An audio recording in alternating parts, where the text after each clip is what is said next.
Muy buenos días, Panamá. Hoy es jueves 19 de octubre. No se olvide de la fecha. Eso es importante. Empezar el saludo con achitreanos y aguadulceños. Hoy es su gran día, gran fiesta en ambas poblaciones. Un día que empezamos con la aprobación en primer debate del contrato entre el Estado panameño y Minera Cobre Panamá. Un día también en el que pues, se espera. Los grupos de izquierda han anunciado cierres de calles en todo el país, así que usted con precaución y mucha calma. Un día en el que, bueno, el Tribunal Electoral anuncia, mandó un comunicado ayer, que tendremos unas elecciones transparentes. José Raúl Molino ya es el candidato a vicepresidente de la nómina de los partidos Alianza y el partido Realizando Metas. Todo en un día en el que fracasa esta gira de Joe Biden a Medio Oriente. ¿Qué va a pasar? Esa incertidumbre que hay sobre ese inminente ataque terrestre por parte de las fuerzas de defensa de Israel. Todo también en un día en que Estados Unidos anuncia el levantamiento de las sanciones, o gran parte de ellas, al régimen de Nicolás Maduro, referentes a la exportación de gas y gasolina. Bueno, esto es un plazo de 6 meses. ¿Qué va a ser lo que normará o lo que garantizará que el régimen respete el proceso electoral y haya unas elecciones limpias en Venezuela? Don José. Buenos días, Fernando. Buenos días. Buenos días a toda nuestra audiencia que nos sigue en KW Continente de Radio y Canal 21 Next TV. Como siempre, les vamos a brindar un conjunto de informaciones internacionales y nacionales para que usted tome sus decisiones. Quiero recomendarle, Fernando, hay un artículo de José Luis, nuestro compañero, que acaba de salir de la primera parte de este programa, y que habla sobre el odio toma fuerza. Préstale atención a esa dosis de odio que cuando usted escribe, se supone que usted tiene más control de la mente que cuando usted habla. Entonces, cuando usted escribe, no está escribiendo de cosas que generen odio, ataques. No, piense, cuando usted ataca a alguien, piense en los hijos de ellos, en la esposa, al revés. No altere el argumento, vale, por su propio peso. Y de eso vamos a hablar un poco, de argumentos, porque ayer se aprobó en primer debate, Fernando, el contrato minero, y como es la norma, este es un contrato ley, y se aprueba simple y sencillamente, o se rechaza, sí, punto. No hay modificaciones.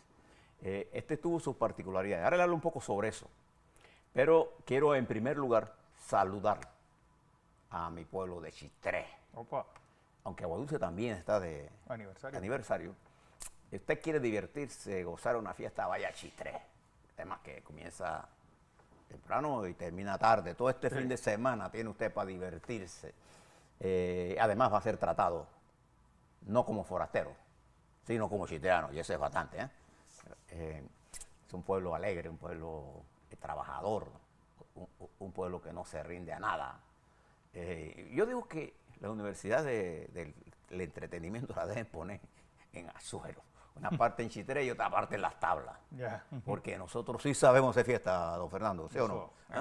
Si hacemos una matanza la hacemos bien, si hacemos una guerra la hacemos bien, y si hacemos los carnavales lo hacemos bien. Termina Los Santos y seguimos en Chitré, y por la noche nos vamos por Las Tablas. Nadie nos puede ganar en eso. Saludos al pueblo chitreano, a sus autoridades, a los amigos, a todo el mundo. Hombres y mujeres. Hombres valientes y mujeres hermosas. ¿Qué más te puede pedir? Bueno, tenemos un conjunto de información.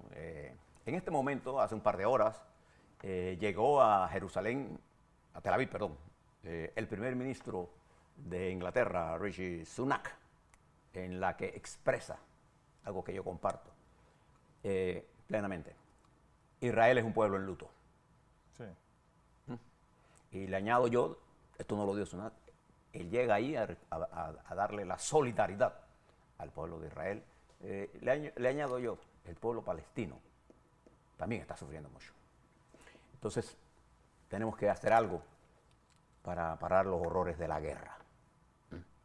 Y no solamente que Israel está en luto, Israel fue duramente golpeada por este incidente del sábado 7 de octubre, con este ataque terrorista brutal. Y no es la misma situación la que genera. Esto ha generado una dinámica nueva. Ahora le hablo sobre eso. Pero quiero que sepas que está el primer ministro. Recuerda que el presidente Biden pasó por allí. Pienso, Fernando, que la visita del presidente Biden no fue un fracaso en su totalidad. Creo que el hecho que cuando él venía arrancando en el vuelo, en el aeropuerto se conoció la noticia de todos estos del problema del hospital, que ambas partes reclaman que fue la otra la que lo hizo, pero que el efecto, independientemente de que haya pasado realmente, porque no los tenemos todavía muy claro, por lo menos en la información que tenemos, hay posiciones sobre esto. Pero independientemente de las posiciones, lo que tenemos que hacer es un esfuerzo por llevar la paz a esa región, manteniendo la integridad del Estado de Israel y promoviendo el establecimiento del Estado palestino. Ahora le hablo por qué es importante eso en el mundo de hoy. Pero quiero primero arrancar con las primeras contradicciones que se generan con respecto a lo que se firmó allá en Barbados con respecto al problema de Venezuela. Y escuché detenidamente, tuve que tener mucha paciencia, pero la tuve para conocer la entrevista que dio Maduro con respecto a una explicación larguísima, remontando esa historia del acuerdo que se firmó hace 20 años y que le permitió a ellos estar en el poder. No, ellos están en el poder no por esa firma, ellos están en el poder porque ellos controlan las Fuerzas Armadas y los grupos paramilitares, y porque además lograron dividir la oposición, y se aprovecharon de todo eso para perpetuarse en el poder. Siempre el poder tiene un momento, la fecha de cumplimiento de una dictadura siempre existe. Bien, decía Maduro que este acuerdo, que lo considera un triunfo de la revolución bolivariana, y que además lo explica a su manera, en la que todo se va a decidir de acuerdo a las leyes de Venezuela. En realidad, el acuerdo es otra cosa. Primero, este es un acuerdo entre el gobierno de Venezuela y los Estados Unidos, el gobierno de los Estados Unidos, que se llevó después a la mesa con la plataforma de la oposición. Y la oposición se enteró de todos los acuerdos allí. Por ejemplo, le voy a dar un ejemplo. ¿Qué es lo que los Estados Unidos han acordado con el régimen? Incluso en el Congreso de los Estados Unidos, los senadores norteamericanos republicanos están opuestos a este acuerdo, porque piensan que le han dado demasiadas concesiones al régimen de Maduro sin comprometerse él de verdad a hacer las cosas. Sin embargo, déjenme decir lo que dice la letra del acuerdo. En narrativa del señor secretario de Estado de los Estados Unidos, Anthony Blinken, que fue el arquitecto político y responsable político, diría yo, de todo esto. El acuerdo establece el levantamiento de las sanciones a 3 cosas específicas, porque las sanciones sobre Venezuela son un conjunto de centenares de cosas. Esta en particular tiene que ver con el petróleo, el gas y el oro. Por 6 meses, a partir de ayer, se firmaron las órdenes para que Venezuela, el gobierno de Venezuela, pueda recibir y comercializar el petróleo y el gas en todas sus formas. Pero por un plazo de 6 meses que se pueden levantar en cualquier momento si no cumple la contraparte. Fíjese esto. De acuerdo al señor Rodríguez de la Asamblea, el doctor, el psiquiatra del régimen, sí, y el arquitecto intelectual de muchas de las locuras que hacen, él dice que en términos de los inhabilitados, estos se acogerán, el que no está inhabilitado, el que está inhabilitado no puede correr. Bueno, eso no es lo que dice el señor Blinken, el secretario de Estado. El acuerdo dice que para noviembre de este año debe estar resuelto el mecanismo por el cual los inhabilitados salen de la inhabilitación. No es lo mismo. Bien. ¿Y por qué esto es importante? Porque parte del problema está en que el régimen, entre ellos Maduro y el camarada este, ¿cómo se llama? Diosdado Cabello, que tiene un programita por allí que le encanta insultar y agredir al pueblo de Venezuela y a la oposición, dicen que el que está inhabilitado no puede correr. El miedo le tienen ellos, estos señores, le tienen miedo a una mujer, que es la dirigente de la oposición en este momento, de más peso, María Corina Machado. Ayer, en una entrevista que le hacían en NTN24, la periodista Irina Chirino, Irania Chirino, con una María Corina nueva, llena de entusiasmo y de firmeza. Ella dijo categóricamente, nosotros en la oposición, dice ella, no podemos dejar que sea Maduro el que escoja al dirigente de la oposición. Son los venezolanos los que vamos a escoger a la oposición, dice ella. Con mucha firmeza, mucho sentido de la unidad y de la coyuntura. Este domingo hay elecciones. Y ese acuerdo se firmó el martes para permitir que estas elecciones se den sin ninguna traba. Ellos ahora quieren decir que el acuerdo es que para poder levantar eso tiene que pasar por una serie de mecanismos. No, si en noviembre no hay, suspenden los acuerdos económicos. Y el régimen llegó a estos acuerdos. Después que tanto hablaban del imperialismo norteamericano, porque se encuentra ahogado en deudas que ellos mismos llegaron, y deudas que pasaron por un enriquecimiento ilícito de toda la estructura militar y civil de ese gobierno. Las cosas que conocemos del uso de millones de dólares, Fernando, de miles de millones de dólares, son extravagantes, además, son insultantes para el pueblo de Venezuela, que pasa hambre y que se tira por la travesía de salir huyendo. Entonces, esto es un acuerdo que le vamos a dar seguimiento, porque si bien es cierto, involucra una estrategia política para salir, creo que la estrategia de buscar una salida democrática es un avance importante. Creo que lo que hizo los Estados Unidos con respecto a este acuerdo con Venezuela es importante. Creo que la oposición venezolana también lo entiende así. Y ojalá Maduro no tenga éxito en intentar dividir la oposición, porque ellos son expertos en pagarle a gente para que se haga correr por la oposición. Y después no pedir voto para Maduro. Maduro quiere correr. De nuevo, el responsable del caos. Del desastre que ha sido. Del desastre económico de Venezuela. 7 millones social. Y medio de exilados. Pero hay un avance importante. Y creo que es un esfuerzo que los venezolanos tienen razón para tener dudas. ¿Quién no tendría dudas si usted fuera venezolano? ¿Usted le creería a Maduro? Claro que no. Pero la política es el arte de las posibilidades. Y es el deber de los dirigentes crear esas posibilidades.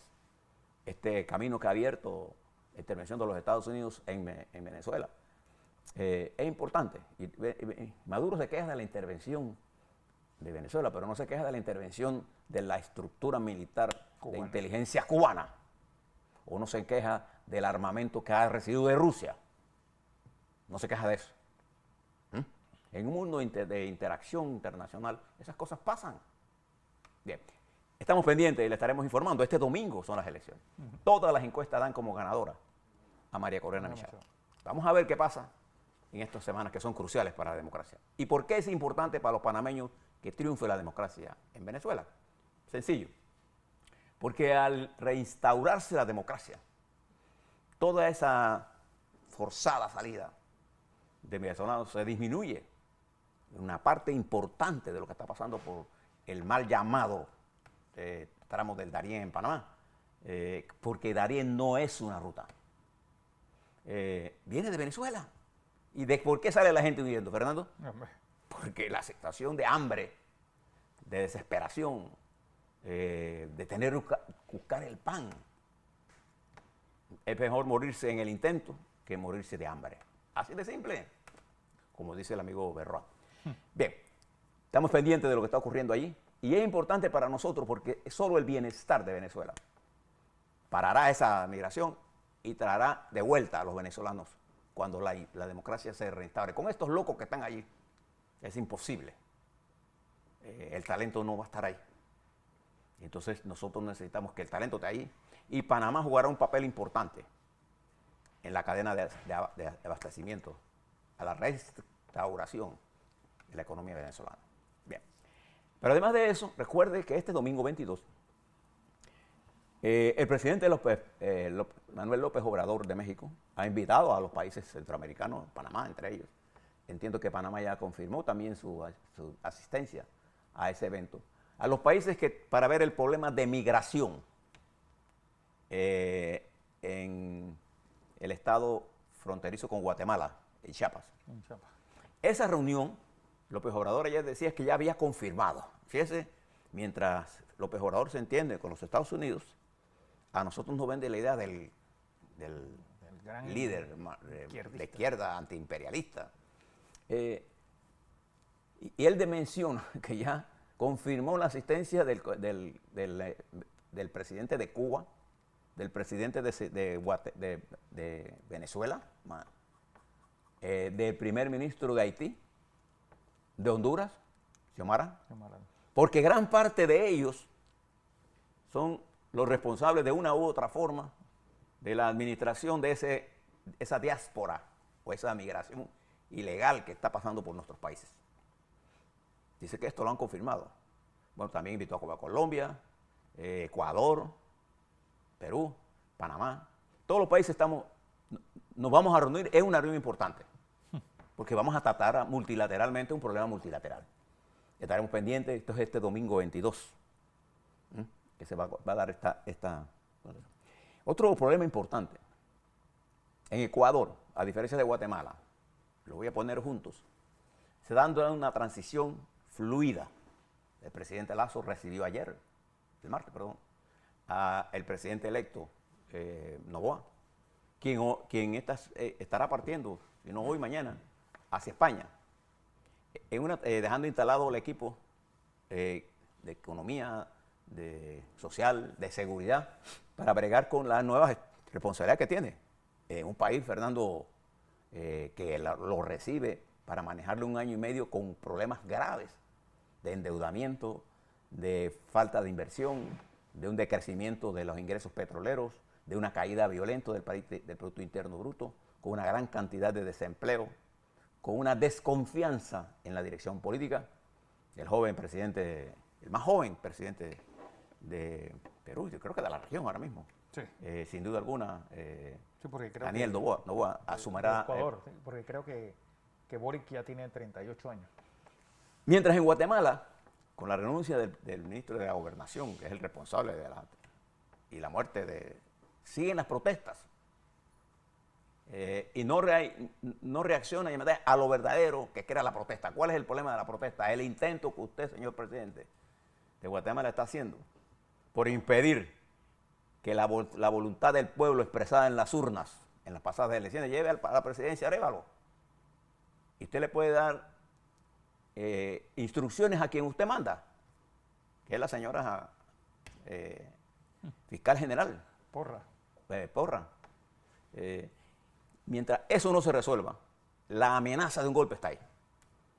Y hay movimientos internacionales preocupados por lo que está ocurriendo. En el contexto internacional es muy difícil dar ese golpe.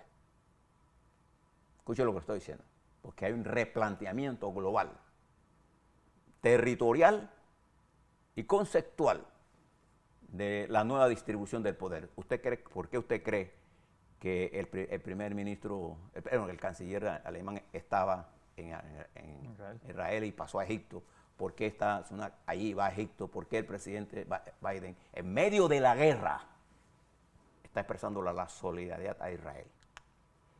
¿Y por qué usted cree que desde China el señor Putin quiere intervenir con un protagonismo que lo tiene, ciertamente, por los niveles de armamento que él entrega a Irán, y recibe de Irán, por los niveles de armamento que da a Siria. Recuerde, la destrucción de Alepo se hizo con la aviación rusa y con las armas rusas. La amistad que tenía con Netanyahu se daba luz. Tú puedes decir que él ha hablado con Putin. Él ha hablado con estos dirigentes, incluyendo el de Arabia Saudita, con Hamas, con la dirección palestina de Abbas, para buscar una solución para parar el baño de sangre. Lo primero que debía hacer, para darle un buen ejemplo, es parar el baño de sangre, señor Vladimir Putin, que usted está haciendo en Ucrania. Esa es la primera respuesta de arrepentimiento de verdad. Y la segunda, abrir elecciones libres y soltar a los presos políticos. Bien, esta reunión me llamó la atención que el ministro de Relaciones Exteriores de Rusia, mientras él estaba en China, Lavrov, estaba, adivine dónde, en Corea del Norte, agradeciéndole a Corea del Norte el apoyo militar y militante por su respaldo a la guerra de Ucrania. Y diciéndole, Lavrov, al señor Kim Jong-un, que Rusia hará lo necesario para que Corea del Norte obtenga los resultados que desea en la península. ¿Qué es lo que desea Kim Jong-un? La conquista del sur. Mire estas cosas que estoy hablando, y esto está en los medios de comunicación abiertos y con toda la intención. Ayer pusieron una foto del señor Putin con 2 maletines, en la que hablaban entonces de los problemas de misiles y de guerra atómica. El señor Putin sabe con certeza absoluta que el uso de la guerra nuclear por parte de él, o por parte del que sea, va a provocar la aniquilación de todos. Lo sabe él. Y sabe que alguna respuesta de armas nucleares que él haga, cualquiera, usted está diciendo que tiene moviendo sus aviones supersónicos que pueden alcanzar los norteamericanos. Bueno, los norteamericanos tienen también armas nucleares que pueden sacar Rusia. Entonces estamos hablando en un lenguaje peligroso. Por eso me gusta la columna de hoy de José Luis Fernando. Sí. El odio lleva a estas concepciones. Mientras se está produciendo en Europa una alineación coyuntural. Por un lado, en Polonia, los grupos liberales proeuropeos tienen la mayoría. Hay una situación tensa porque el gobierno perdió. Entonces Polonia va a definir más si los liberales se instalan, qué es lo que va a pasar, si tienen la mayoría, se volverá más proeuropea. Mientras Hungría, en la presidencia de Orbán, estaba en China hablando de su solidaridad con Rusia. Todas esas cosas están ocurriendo en un mundo en completo desarrollo. Y fíjense lo que pasó ayer en los Estados Unidos. Jim Jordan, ¿saben quién es? El representante de la Cámara por Ohio, fue a su segunda votación. Recuerde que en la primera sacó 110. No, 110 votos, sí, 210 votos. 200 votos, perdón.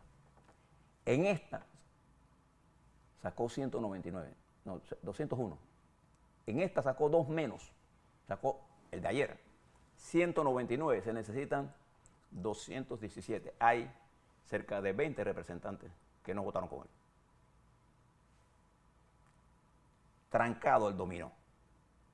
En Estados Unidos, los republicanos están en medio de un caos. Y van a tener que apararse en los demócratas para dejar a este señor que está ahí, que ahora mismo tiene la función, le dicen el que prende y apaga la luz. No tiene más ninguna otra función. Que le den funciones a él para que actúe como speaker de la Cámara temporal, mientras ellos se ponen de acuerdo a ver cómo manejan esto. ¿Por qué? Porque la ayuda militar a Israel, la ayuda militar a Ucrania, el presupuesto para la frontera, todo lo que está ocurriendo necesita de aprobación de una Cámara que no tiene más de 15 días que no funciona, Fernando. Sí. ¿Quién llevó esto? Los republicanos. El extremismo. Mientras ayer un grupo de israelitas y de dirigentes de la iglesia israelita, eso le dicen como no son los pastores, son O el rabino. los rabinos.